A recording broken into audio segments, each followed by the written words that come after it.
No. Swan Princess 11 just came out in May. There can't be a 12th one coming already. News this terrifying can only mean one thing. It's Halloween.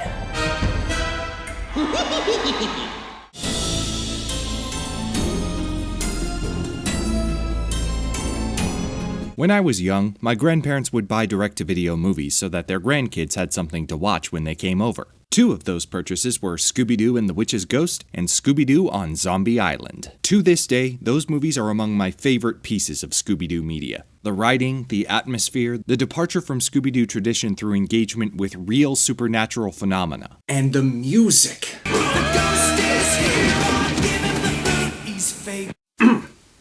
Good stuff. The years went by, I grew up, but like other generation-spanning franchises, Scooby-Doo continued to thrive. I don't make a point of keeping up with it, but I will watch the things that catch my interest. And one movie announced in 2019 really got me excited. Scooby-Doo: Return to Zombie Island. Making a follow-up to one of my favorite childhood Scooby-Doo movies was an idea I really got behind. Alas, when I finally did watch it, I was rather disappointed. For the record, I usually have very baseline expectations for Scooby-Doo. Even if I weren't in love with a Scooby-Doo movie, episode, whatever, I feel like I could still accept the standard formula and a minimal amount of satisfaction. To say outright that I disliked one of the movies, that doesn't happen very much. So in honor of this year's celebration of All Hallows Eve, I shall unmask the horrors of Scooby-Doo: Return to Zombie Island.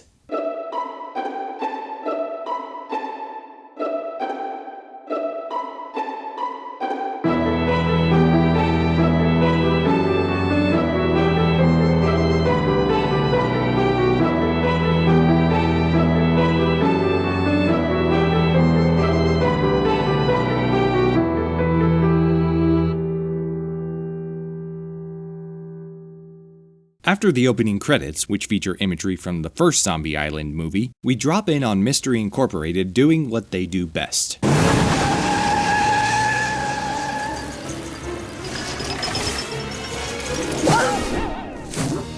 Just as I thought. Old Man Withers' son, Young Man Withers. I like this tongue-in-cheek reference. It makes it feel like Scooby-Doo is spoofing itself, and not in a bad way. The rest of the sequence, on the other hand, feels extremely by the numbers.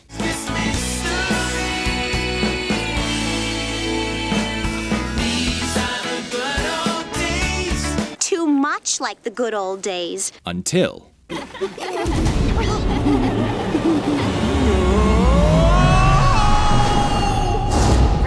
Freddy! Mystery Machine!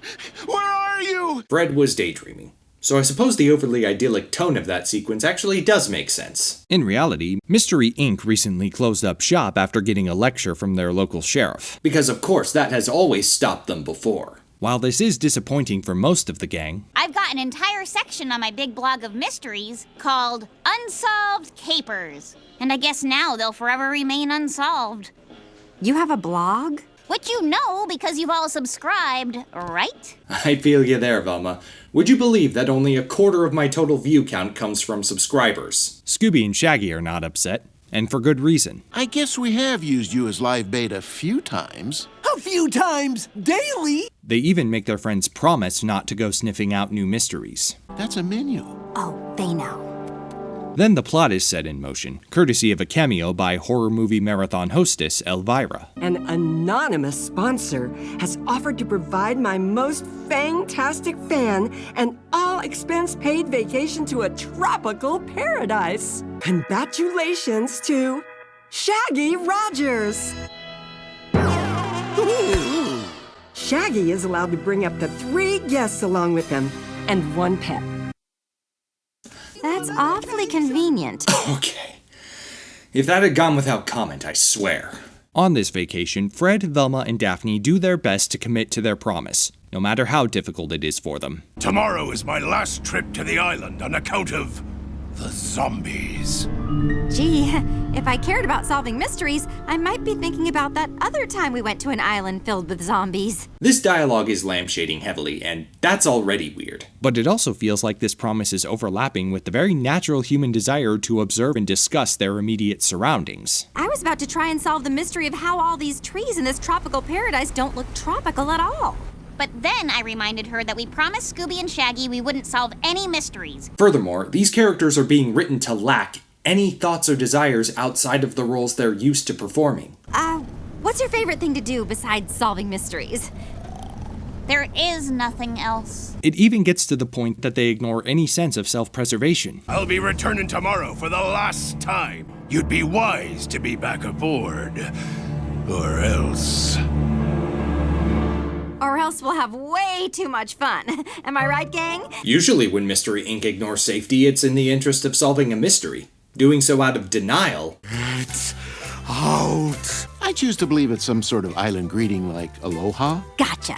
Get out to you too! Not only doesn't it feel right, it's not even that funny. Encountering a fallen tree and a flat tire, the gang walks the rest of the way to their hotel, Moonstar Island Resort. Now that the deja vu is too obvious to ignore, a series of flashbacks recapping the events of the first movie begins. We found out that the zombies were actually victims of the cat people who had been draining innocent bystanders of their life force in order to stay alive for over 200 years. Something they could only do during the harvest moon. But we were able to stop them and they melted into nothing. Usually, flashbacks are a great opportunity to cut costs by recycling footage. Unfortunately for Warner Brothers, that would just expose how much of a downgrade this movie is from the first one. I was never really satisfied with how that whole thing turned out. Take that back. Right now. They meet Alan, the hotel manager, and his staff, who fit the likenesses of the characters from the first movie just enough to keep testing Mystery Inc.'s collective patience. I guess the best thing to do is ignore it. I'm glad this is here to break up the denial dialogue because it shows they really want to investigate this place. But even after Scooby and Shaggy encounter some zombies, They're saying that during their massage, 2 zombies appeared and attacked them with cold hands. the rest of the gang refuses to go back on their word. They've followed us through a million mysteries. The least we could do is stick our heads in the sand and avoid this one. It is pretty wholesome that Fred, Velma, and Daphne want to be supportive friends for Scooby and Shaggy. But it's hard to get on board when that approach is robbing them of agency and personality. We can occupy our minds with something else, like shuffleboard or whatever you're supposed to do on vacation. At first, it was just a weak running gag. Now it's starting to get on my nerves. What are we going to do? We're doomed! Let me try that again. What are we going to do? We're doomed! So much better. And now things feel weird for a completely different reason. Faced with reality and some strong nudging, The people that made us promise just have to say it's okay for us to break that promise. Scooby and Shaggy release their friends from the promise. Thank you guys. Thank you. I never thought going back to regular Scooby-Doo would feel like such a relief. They successfully trap the zombies, like the true professionals they are. Then, after an unexpected variable sets off the sprinklers, the culprits are unmasked. Mona? Linda? And the most important clue, the guest book. There were pages ripped out of it that had the signatures of previous guests, including us. This is Moonscar Island, or as I called it in my blog, Zombie Island. And the true nature of the situation is revealed. Remember when we arrived and Mona couldn't stop telling Shaggy and Scooby, yes and? That's an improv technique taught in acting classes. There were cameras all over the hotel. This isn't just a hotel. This is a location, and we are in a movie. Cut! So apparently Alan has been a director this whole time, and he's not just any Alan. I'm Alan Smithy. Have you seen how many movies I've done? No? Well, it's a lot. There's a whole bunch of them. Wow.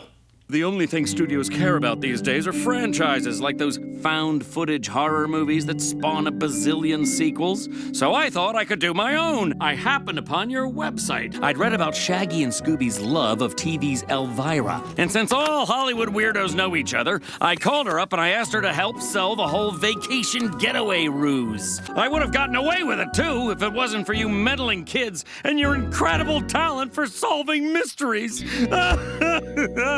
While Alan may have been sneaky, he's not being treated like a criminal. In fact, Mystery Inc. actually takes pity on him. What you did was wrong, but we can still do the movie. There's still half an hour to go, guys. This amicable resolution to an unusual caper has now led into Mystery Inc. makes a movie. We've descended into a new level of weird. But that doesn't mean there are no more mysteries. For one, there's still a cat creature that hasn't been accounted for. So you cut the tree down to block our way here. And slash the tour van's tires. No, actually. I don't know what that was. And Alan still appears to be scheming. A few tears gets him every time. Filming begins. The production is plagued by Fred wanting to perform a stunt on a replica of the Mystery Machine. No, you may not. Velma going manic now that she's allowed to pursue mysteries again. I'm finally going to get to the bottom of the Zombie Island mystery! The one where the cat people appeared and tried to suck our life force. There's no way they were real. It defies the laws of science. Wait, the cat people are back? And Scooby getting the worst news of his life. You know what I just found out? There's no more food. I repeat, there is no more food. I'm scared. Perfect! And that direction came from Shaggy. What? Coming from your best pal, that's ice cold. Also, Alan is nearly crushed by a falling chandelier. Then the cast and crew gets attacked by cat creatures. Sorry, boss. We quit.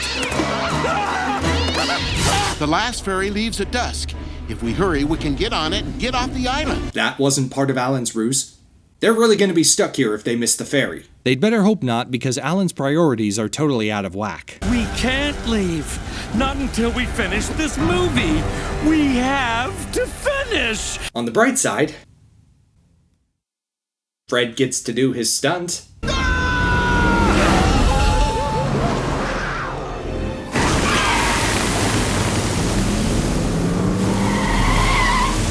The characters flee back into the hotel, queuing up a classic Scooby-Doo chase sequence. Remember how the zombies and cat creatures used to be scarier than the average Scooby-Doo monster, creating a really good sense of tension? 'Cause it's terror time again.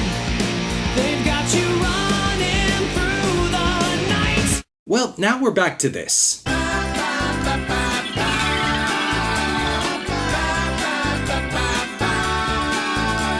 The gang takes a secret passage discovered earlier by Shaggy and Scooby, which leads to the cave where they almost got sacrificed in the last movie. It looks like someone's been digging for something. They must be looking for Moonscar's lost treasure.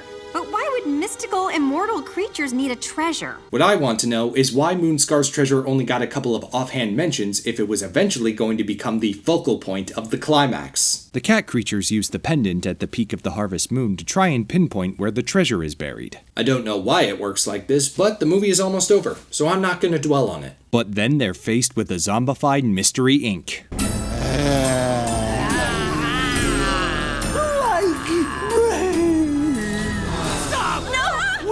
The curse was real! It wasn't even my idea! I figured whoever was trying to sabotage the film must be doing it for a reason. And who were the only people that were on the island but not part of the movie? These three. What about that other cat creature? Maybe they still exist, roaming the island for their next victim. Save that take. That was money. It feels like they're going for an open-ended, isn't that spooky kind of vibe, and I guess in service of Alan's movie, it does sort of work. But it gets undercut about 10 seconds later when a bunch of cats dig up the real treasure and Alan sees his chance for early retirement. Are you kidding me? After this flick, I'm done with the movie business. Good thing he said after this flick. It would be a shame to cancel a fully filmed movie for a tax write-off like some misguided jerk. Fresh off the thrill of this case, the gang decides... Mystery Inc. forever! Until...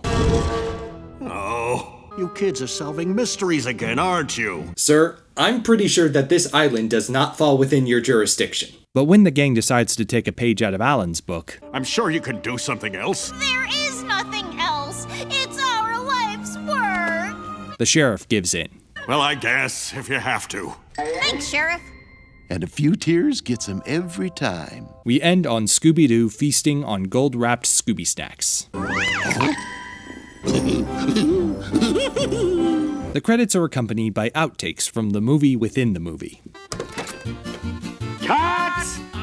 Fred, not again. It's nothing super hilarious, but I genuinely believe that bloopers make the world a happier place. so I'm giving it a pass. So that was Scooby-Doo Return to Zombie Island, a very underwhelming entry in the long-running Scooby-Doo pantheon. For the record, I did ask myself, do I realistically expect modern Scooby-Doo to meet the standards set by the first movie? My instincts point to no, but if the studio wanted to capitalize on nostalgia for a very distinct and well-liked movie, it seems fair to expect its follow-up to feel like a natural continuation. But it doesn't even qualify as a spiritual successor. The art style, the tone, the level of tension, the music, it doesn't really feel like an event the way a movie should. It's just regular Scooby-Doo. Again, I wouldn't normally fuss if it were just that.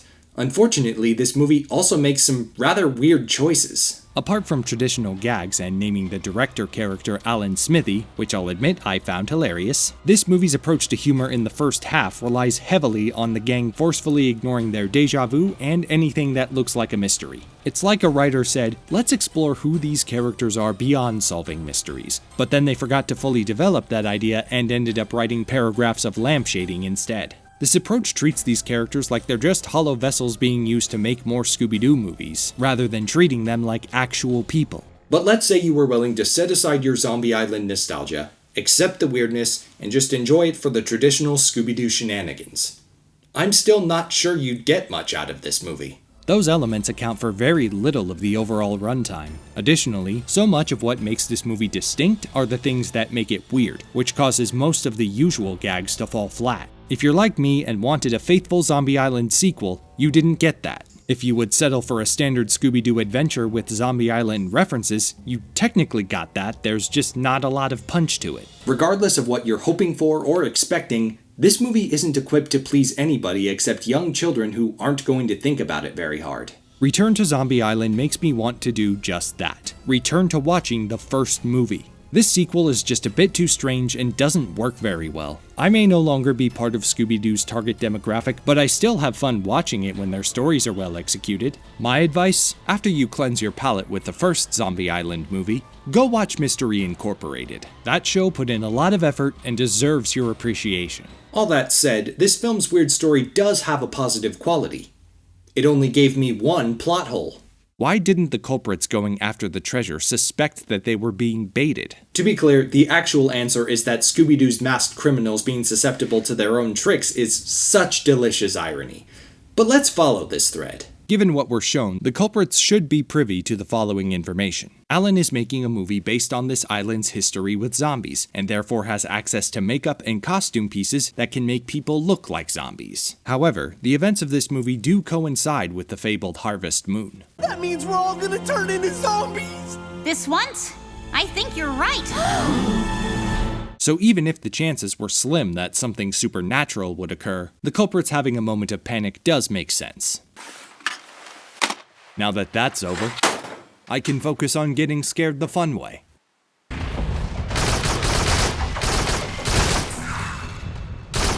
Ah! Ah! No! Get the hell out of my face!